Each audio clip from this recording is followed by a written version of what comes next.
Why does it seem to be so important to do uncomfortable things? It's almost impossible for me at this point to open my social media without seeing some dude bragging about the next uncomfortable thing he's doing, whether it's waking up at 4 a.m., running an ultra marathon, sitting in the sauna for 10 consecutive sessions or something like that, or going in an ice plunge or ice bath. It's really all over the place. Now, one thing that always annoyed me about this is people bragging about how early they would get up, because usually these people also just go to bed very early. So, in essence, they sleep the exact same time. And I never really understood why that bothered me, because sure, if they're more productive in the morning, it still makes sense for them to just sleep earlier and wake up earlier. But for me, there was always this uncomfortable feeling when people would brag about waking up that early. And now I finally understood why I had that feeling. And that has to do with the difference between doing uncomfortable things and doing things that might be hard, but that you enjoy doing. And there is a massive difference between these two things, not just from a wording perspective, but literally from a scientific perspective. So we're going to talk about the difference of these two things in today's video, why it's important to do uncomfortable things, and what the science tells us. Now, before getting to the science, I want to read you a little passage from one of my favorite books. It's called The Flinch by Julian Smith. And I'm just going to read two paragraphs here. The chapter is one of the first chapters titled The Opponent. Quitting smoking, losing weight, starting a business, getting a date. For anything you want to do, finding out how is easy. Do the research and make it happen. Or so any book would have you believe. Yet every day you smoke, gain weight, and stay at your old job. Every day you do the exact opposite of what you plan to do. Why? This is the information age. The steps to achieving any goal are easy to search for, come up with, write down on a napkin and follow. But you're still not doing it. Part of the movie is missing. A page is torn out of the book. There's a big X in the equation. Do you know what it is? The X is the flinch. The flinch is your real opponent, and information won't help you fight it. It's behind every unhappy marriage, every hidden vice, and every unfulfilled life. Behind the flinch is pain avoidance, and dealing with pain demands strength you may not think you have. In essence, the flinch is what keeps you safe. The flinch keeps you in your comfort zone. It makes sure that you stay alive. And we're going to come back to the flinch. But let's first look at the latest scientific research. Because people always said it's great to do uncomfortable things.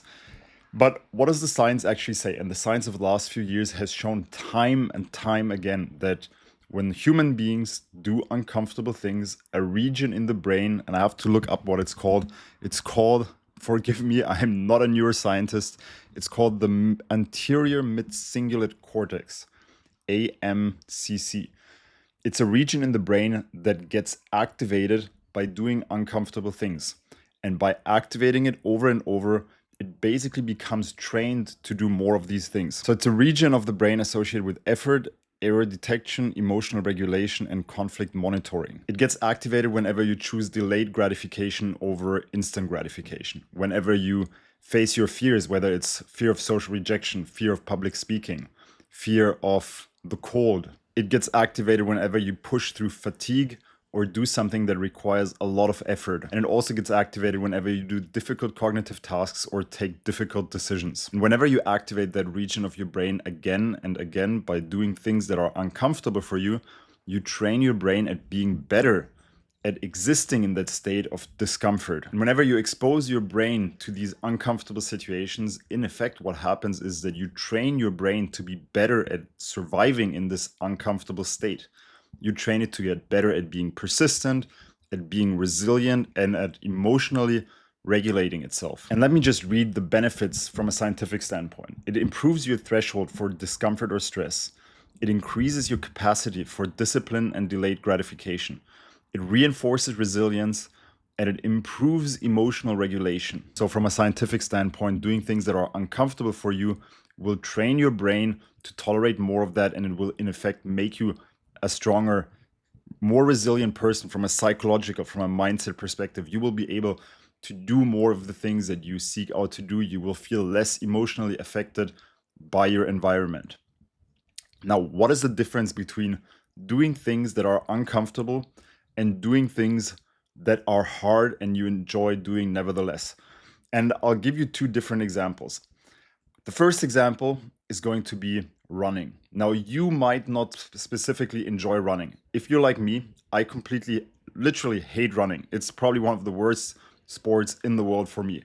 And because of that, whenever I get myself to run, whenever I do actually decide to run, or when I'm training for a fight, I start going out, I start running, I force myself to do it, and it has that positive impact on me because it's something that is uncomfortable for me. Literally, I start running, and 3 minutes in, I hear this voice in my head come up. And it's going to tell me, yeah, bro, there's no point in running. It's so easy. You can do it anyways. No need to prove anything to yourself. Just go back home. It's a waste of time. Blah, blah, blah, blah, blah. This voice, if you win over that voice by just keeping going, because really running for me is not that hard, it's just a mental thing.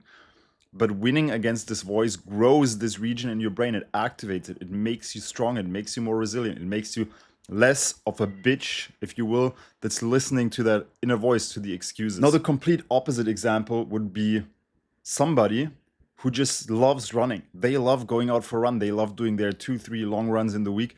It might still be hard for them because they push themselves, but they enjoy doing it. And these scientific studies indicate that if you actually enjoy doing it, that region of your brain does not get triggered in the same way. It might not even get activated at all. Meaning you actively need to seek out things that make you feel uncomfortable. And once you start enjoying them and getting comfortable with them, you should probably change something. Either do something else that scares you more, if you will, that you find more uncomfortable, or just really drastically increase the intensity of the training that you're doing, if we're just talking about training. Now, I'll use another example, and that is cold plunges. The reason why cold plunges seem to be so good in that effect, and I'm not really doing them myself, I do them maybe less than 5 times a year, maybe sometimes for recovery, but I definitely don't do them on a day-to-day basis.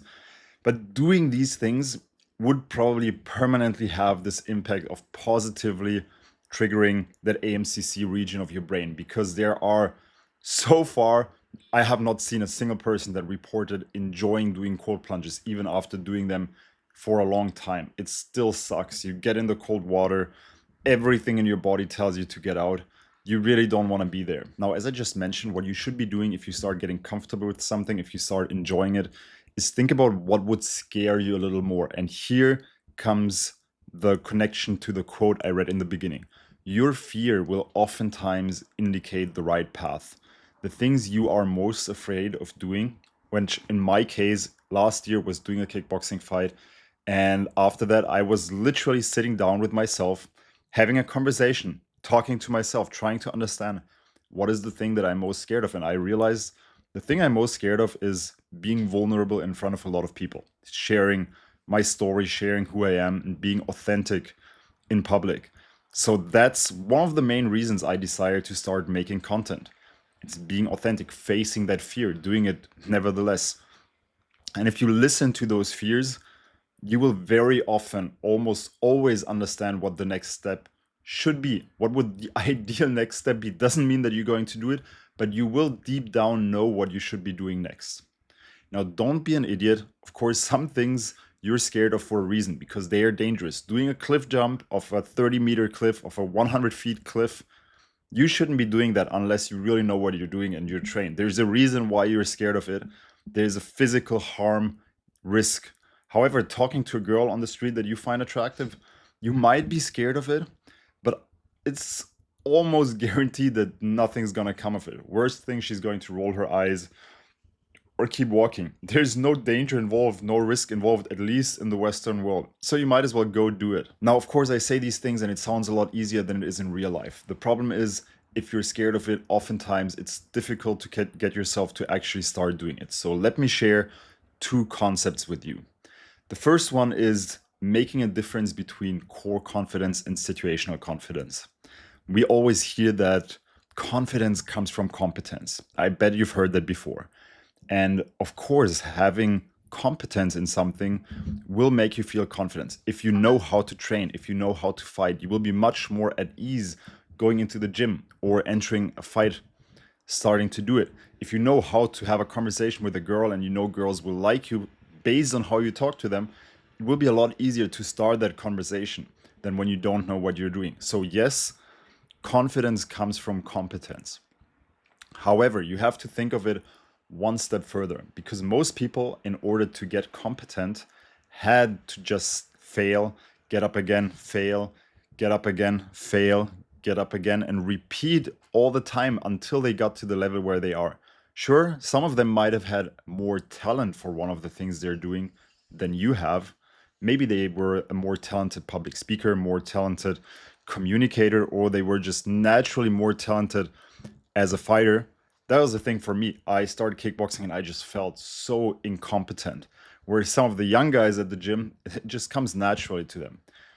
However, by just keeping progressing, even if you suck at it, you will get better, right? That's obvious. For the guy that's good, he might be good in the beginning, but he will only master it if he keeps falling and getting up. So he also needs to fail. And this is where core confidence comes into play because core confidence is the ability to be okay with being mocked, with being okay with having people laugh at you when you fail. This is really what determines how easily you're going to be failing again and again and again, and how easily you're actually going to become competent. And once you're competent, you're going to be 100% confident.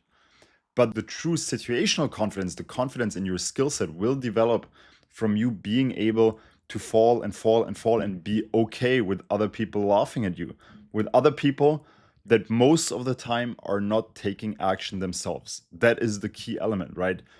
People that are taking action themselves, that are ahead of you, they're never going to laugh at you because they're going to support you. They're going to be like epic that you keep pushing. They love what they're doing. Think of it. Someone who's been a kickboxer for a long time, if you start kickboxing, he will think it's so cool that you're starting, especially if you're already older. I got so much support from more experienced guys.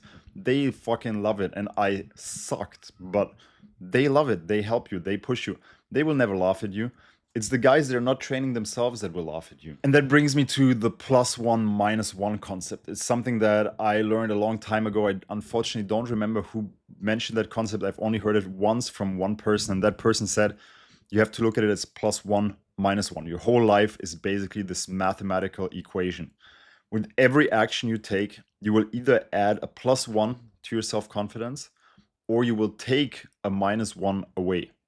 So you can either build up your confidence all the time until you basically feel like you're in God mode or something like this, or you can reduce your self-confidence until you become that person who's socially anxious and almost scared to go out on the street. And that all comes back to the question, are you becoming a better version of yourself?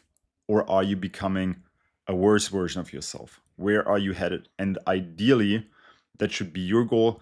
That is my goal. That is my vision for everyone that watches my videos. You want to work towards becoming the best version of yourself. It doesn't mean becoming the strongest man on the planet. It doesn't mean becoming the most intelligent, most successful man on the planet. It just means becoming the best version of yourself. Asking yourself where you're at right now, where your full potential lies, and what you can do to get there in all areas. How can you be the most rounded person, the most full package, if you will, guy, the most full package version of yourself that you could possibly be, and then work towards becoming that, towards creating that person. Become that guy. How would that guy be different from you? What actions would that guy be taking that you're currently not taking? What thoughts would that person have? What habits would that have? And then start taking action. Like the guys that I work with, I love seeing when they improve. And sometimes I'm almost surprised myself at how they just improve the things they do and the habits that they build, how these habits reinforce their personality and help them become a better person. And it's almost natural after just a month or 2 months in. One last point I want to add. Whatever you do, if you do something that scares you, if your goal is to do something that you're scared of because you think it's dangerous, please prepare accordingly. If you want to do a kickboxing fight, if you want to do a boxing fight, or if your goal is to climb some crazy mountain or some crazy wall, there is a reason we're scared of these things. Prepare accordingly for anything that can actually have physical harm for your life, for your body. Prepare properly. Get a trainer, get a coach, find someone that's done it before that can guide you through the process, both mentally and physically. You want to be in the best shape possible before starting these things. You want to be ready to tackle that adventure.